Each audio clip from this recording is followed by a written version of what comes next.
Bismillahirrahmanirrahim. Assalamualaikum warahmatullahi wabarakatuh. Teman-teman pemirsa sahabat porang, alhamdulillah di pagi hari ini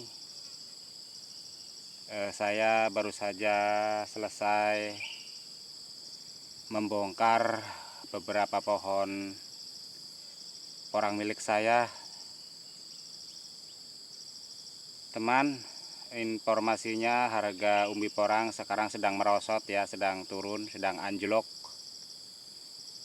Sehingga saya berkeputusan bahwa hasil panen umbi porang milik saya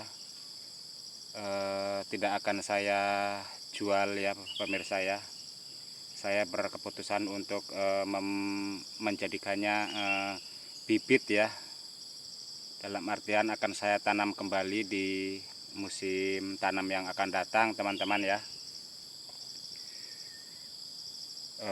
Sebesar apapun hasil tanaman umbi porang milik saya tidak akan saya jual. Saya berkeputusan untuk mengkarantinanya teman-teman ya, mengkarantinanya dan akan saya jadikan bibit kembali teman ya. Dapat saya perlihatkan ya teman-teman, ini hasil panen umbi porang milik saya ya, yang baru saja saya gali ya teman-teman ya.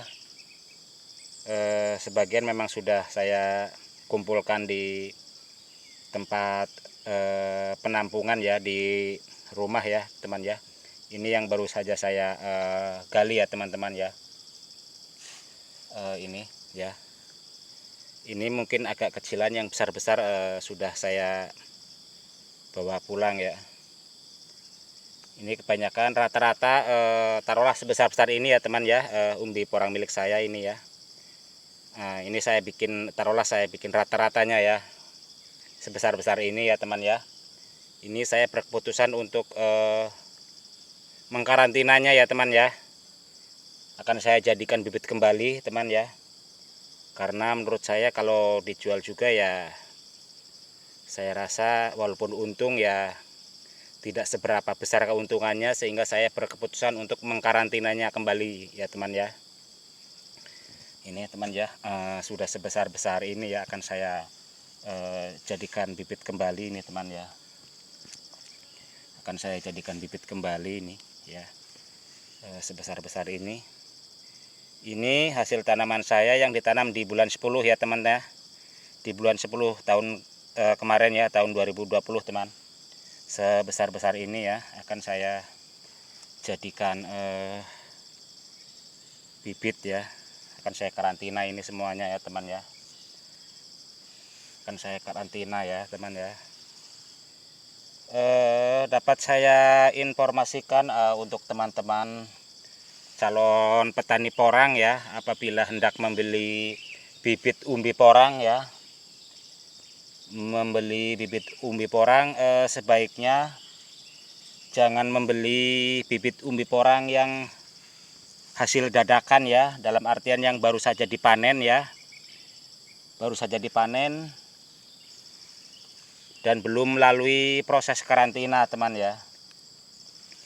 Jadi saya informasikan di sini, sebaiknya apabila ada teman-teman calon petani porang pemula yang hendak membeli bibit umbi porang ya, sebaiknya jangan membeli bibit umbi porang yang hasil panen belum melalui proses karantina ya. Jadi jangan membeli bibit umbi porang hasil dadakan ya. Jadi sebaiknya membeli bibit umbi porang yang sudah melalui proses karantina ya. Kenapa? Karena kalau kita membeli bibit umbi porang yang hasil dadakan itu resikonya sangat besar ya. Sangat besar dalam artian ya bisa saja umbi porang yang terkena penyakit ya, seperti umbi porang yang sudah terkena penyakit jamur, atau umbi porang yang sudah terkena penyakit fusarium ya, dan lain-lain ya teman. Jadi kualitas bagus tidaknya suatu bibit umbi porang bisa kita lihat setelah melalui proses karantina ya. Bahkan kita bisa melihat reaksi umbi porang yang kita karantina setelah beberapa hari kemudian ya. Misalkan kita hari ini sudah mulai melakukan proses karantina ya, karantina umbi porang ya. Nah, sekitar 5 hari ke depan kita sudah bisa melihat reaksi umbi porang yang kita karantina. Biasanya umbi porang yang kita karantina itu apabila yang terkena penyakit ya teman-teman, biasanya ia akan mengeluarkan cairan ya, mengeluarkan cairan ataupun berjamur seperti itu. Bahkan ada pula yang terlihat lembek ya, apabila kita pencet seperti ini biasanya lembek dan berair. Itu adalah umbi porang yang tidak baik untuk kita jadikan bibit ya teman-teman. Maka di sini saya mengingatkan kepada teman-teman calon petani porang ya, agar membeli bibit yang sudah melalui proses karantina. Jangan sampai Anda membeli bibit umbi porang ya yang baru saja dipanen ya, tapi belum melalui proses karantina, karena resikonya kita akan rugi ya teman-teman ya. Jadi di sini saya ingatkan ya. Nah, yang seperti ini juga ini ya teman ya. Janganlah kita jadikan bibit ini. Karena ini adalah umbi porang yang sudah terkena penyakit ini ya. Ini adalah umbi porang yang sudah terkena penyakit. Nah, biasanya umbi porang seperti ini apabila kita karantina ya, seminggu 2 minggu ke depannya ini akan peot ya, akan peot atau akan keriput ya. Akan peot atau akan keriput ya, yang seperti ini. Ya walaupun ia bertunas ya atau tumbuh tunas, namun perkembangannya tidak normal ya. Perkembangannya tidak normal. Ya, jadi sebaiknya saya informasikan di sini atau saya sedikit bercerita lah ya, bercerita tentang pengalaman saya ya. Kalau umbi porang yang seperti ini sebaiknya lah janganlah ya, jangan kita jadikan bibit ya. Bahkan kalau kita masukkan ke dalam ruangan karantina pun ya, umbi porang yang seperti ini setelah 5 hari atau seminggu kita lakukan karantina, dia akan berubah ya. Ada reaksinya seperti gembos, peot atau keriput ya. Bahkan walaupun tumbuh tunas, pertumbuhannya tidak normal teman. Pertumbuhannya tidak normal, ia akan terkejar oleh umbi porang yang tumbuhnya normal ya, yang tumbuhnya normal. Nah, jadi seperti itu teman ya. Nah, bahkan yang seperti ini ya, yang seperti ini pun ya biasanya selama dalam proses karantina ini, umbi porang yang seperti ini biasanya di sininya ini setelah seminggu kemudian ini akan berjamur ya, akan berjamur ya. Umbi porang yang seperti ini pun ya, apabila kita karantina setelah seminggu kemudian ya, kita bisa melihat reaksinya atau perubahannya. Biasanya ia akan berjamur ya, berjamur dan berair. Untuk mengatasi umbi porang yang berjamur dan berair selama dalam proses karantina, sebaiknya kita buang saja ya bagian yang berjamurnya ya. Bagian yang berjamurnya seperti ini kita buang atau kita kupas habis.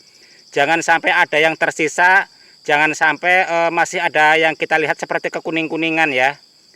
Karena yang kekuning-kuningan itu biasanya umbi porang yang sudah ada bakteri ya atau penyakitnya ya, sehingga harus kita kupas habis bersih ya. Jangan sampai ada yang tersisa. Nah, setelah kita kupas habis, kita bersihkan benar-benar sudah tidak terlihat ada yang kuning-kuning seperti taruhlah akan membusuk ya, itu baru kita karantina kembali ya. Sebab walaupun kita kupas ya, namun masih terlihat ada sedikit cairan saja ya, atau masih terlihat ada daging porang yang akan membusuk. Biasanya kalau kita proses karantina pun ia akan berjamur kembali teman ya, ia akan berjamur kembali. Jadi harus benar-benar bersih ya, benar-benar kita kupas habis itu ya yang berjamurnya ya, jangan sampai ada yang tersisa sedikit pun. Karena resikonya ya kalau kita kupas namun masih ada terlihat sesuatu yang akan membusuk, kita biarkan, ia akan busuk kembali teman ya. Nah, seperti itu teman-teman ya. Nah, seperti itu kira-kira teman ya penjelasannya. Jadi usahakanlah ya, carilah bibit ya, bibit umbi porang yang benar-benar sudah melalui proses karantina ya. Jangan membeli bibit umbi porang yang belum melalui tahapan karantina, karena resikonya kita akan rugi ya, bukannya apa-apa. Biasanya harga bibit umbi porang lebih mahal ya apabila untuk bibit ya, tidak seperti umbi porang yang akan dijadikan produksi ya, umbi porang produksi ya, harganya biasanya lain lagi. Makanya di sini saya mewanti-wanti kepada calon petani porang ya, supaya berhati-hatilah ya, supaya kita tidak mengalami kekecewaan ya. Seperti itu kira-kira penjelasannya ya teman-teman ya. Jadi saya ingatkan kembali ya, sebaiknya jangan menggunakan bibit umbi porang yang seperti ini. Karena walaupun tumbuh biasanya prosesnya pertumbuhannya tidak secepat yang kita tanam dari umbi porang yang normal ya. Ini akan sangat lambat pertumbuhannya karena ini sudah terkena penyakit ya. Sudah terkena penyakit seperti ini. Ini sudah tinggal sebagiannya lagi ini ya. Sebagainya sudah habis dimakan penyakit ini. Ya teman-teman ya. Dan bahkan ini walaupun kita proses karantina, biasanya seminggu 2 minggu ke depan ini umbi porang seperti ini terlihat peot, keriput ya, bahkan kadang-kadang ada juga yang berair ya teman ya. Sebaiknya ya kita pisahkan sajalah ya, kita pisahkan dari umbi porang yang sehat-sehat ya teman-teman ya, seperti itu. Nah ini saya musim yang akan datang ya, musim yang akan datang saya akan banyak menanam umbi porang yang sebesar-besar ini ya teman ya, musim yang akan datang. Karena hasil panen saya di tahun musim yang sekarang ini 100% tidak akan saya jual ya, semuanya akan saya tanam kembali ya teman-teman ya. Karena harga umbi porang sekarang sedang tidak stabil ya, sehingga saya berkeputusan untuk menjadikannya semua hasil panen di musim yang sekarang ini akan saya jadikan bibit semuanya teman-teman. Bahkan yang sebesar-besar ini pun ya akan saya jadikan bibit semuanya ya, tidak akan saya jual ya, akan saya jadikan bibit semuanya teman-teman. Nah teman-teman, semoga informasi atau pengalaman yang saya ceritakan tadi, khususnya tentang bibit umbi porang yang seperti ini ya, bisa sedikit menjadi sesuatu informasi yang ada manfaatnya lah ya, terutama untuk para petani calon petani porang ya, bisa sedikit lega ya setelah mendengar bagaimana cara membeli bibit umbi porang ya.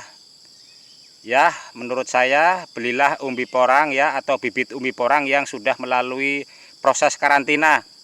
Karena dengan membeli bibit umbi porang yang sudah melalui proses karantina, kita sedikit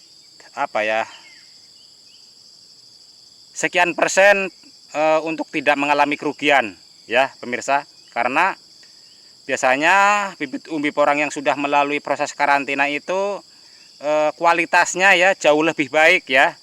Kualitasnya jauh lebih baik dibandingkan dengan umbi porang yang baru saja dipanen ya. Karena umbi porang yang baru saja dipanen biasanya dia belum belum tentu baik ya, karena belum melalui proses karantina.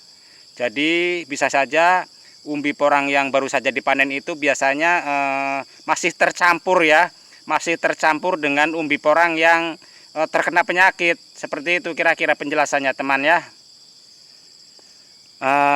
Teman, cukup sekian dulu. Mohon maaf apabila ada kata-kata yang tidak berkenan di hati. Salam sehat semuanya ya, semoga hasil panen para petani porang di musim sekarang ini semuanya untung besar ya, untung besar. Assalamualaikum warahmatullahi wabarakatuh.